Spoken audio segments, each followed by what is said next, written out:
Pyramid में कौन ध्यानमग्न होता है? पिरामिड मृतकों को रखने के लिए बनाए गए थे। पिरामिड मृतकों के लिए बनाए गए थे, जीवित लोगों के लिए नहीं। हाँ, अगर आप पिरामिड बनाते हैं, चाहे आप कागज का पिरामिड बनाएं, आप प्रयोग करके देख सकते हैं। पिरामिड के शीर्ष पर 56 डिग्री का कोण होना चाहिए, सभी चारों कोणों पर। अगर आप ठीक 56 डिग्री कोण के साथ पिरामिड बनाएं, चाहे एक मामूली पेपर पिरामिड हो। आप एक सब्जी लीजिए, अगर ये ट्रॉपिकल वातावरण में है तो आप बहुत आसानी से इसकी जांच कर सकते हैं। मान लीजिए कोई सब्जी या फल है जो आमतौर पर 3-4 दिन में सड़ जाता है। उसे लीजिए, उसे एक पेपर पिरामिड में रखिए। ये पक्का कीजिए कि कोण सही हो। उसे उसमें रखिए, उसे हफ्ते या 10 दिन तक छोड़ दीजिए। आप उसे खोलकर देखेंगे तो कोई सड़न नहीं होगी।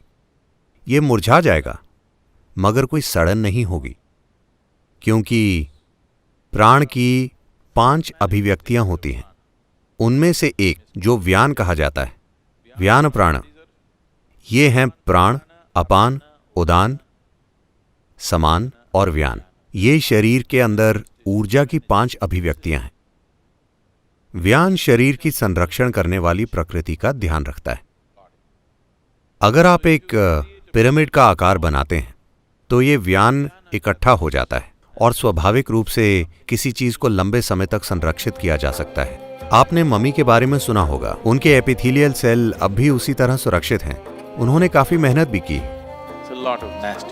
वो बहुत घिनौना काम है। क्या आपने सच में कोई मम्मी देखी है? आप इजिप्ट गए हैं? उन्होंने मृतकों को संरक्षित करने के लिए ढेर सारा काम किया, क्योंकि उनके दिमाग में कुछ काल्पनिक विश्वास थे, मगर ये दरअसल संरक्षण के बारे में है।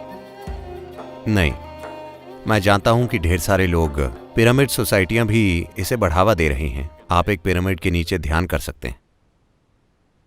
पिरामिड ध्यान करने के लिए नहीं, पिरामिड मृतकों को रखने के लिए। अगर आप अपने परदादा को संरक्षित रखना चाहते हैं तो आप पिरामिड बना सकते हैं, मगर मैं कहूंगा, मरे हुओं को क्यों परेशान करना? मुर्दों को मुर्दों के लिए छोड़ दीजिए। जीवित लोगों की आपको चिंता है ना? हाँ, ये और आपके आसपास के बाकी लोग जो जीवित हैं, आपको उनकी चिंता होनी चाहिए, मरे हुए की नहीं। पिरामिड मृतकों के लिए है। कुछ मुझे नहीं पता कि उन्हें क्या बुलाना चाहिए। ऐसे लोग पिरामिड को एक ध्यान प्रक्रिया के रूप में प्रचारित कर रहे हैं। पिरामिड का ध्यान से कोई लेना देना नहीं है, ठीक है?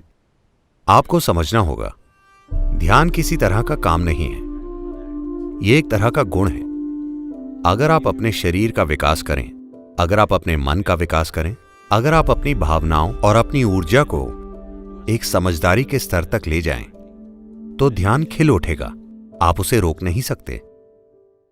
आप कोशिश कीजिए और ध्यान करने की कोशिश कीजिए। आप अपना विवेक खो देंगे और आपके दिमाग में जो है वो भी गिर जाएगा। हां, आप फूल खिलाने की कोशिश मत कीजिए। आप बागवानी करना सीखिए, फूल अपने आप खिल जाएंगे। हां, आप फूल खिलाने की कोशिश मत कीजिए। अगर आप फूल खिलाने की कोशिश करेंगे तो आपके पास सिर्फ प्लास्टिक के फूल रह जाएंगे, आपके पास फूल नहीं होंगे। आप बागवानी सीखिए। अगर आप अपने बगीचे में गुलाब के फूल चाहते हैं तो आप गुलाब के बारे में नहीं सोचते, आप मिट्टी के बारे में सोचते हैं, खाद के बारे में सोचते हैं, पानी के बारे में सोचते हैं, धूप के बारे में सोचते हैं, है ना? उसी तरह आप शरीर के बारे में सोचिए, मन की सोचिए, भावना की सोचिए, ऊर्जा की सोचिए, उसके बारे में कुछ कीजिए। आप ध्यान में चले जाएंगे।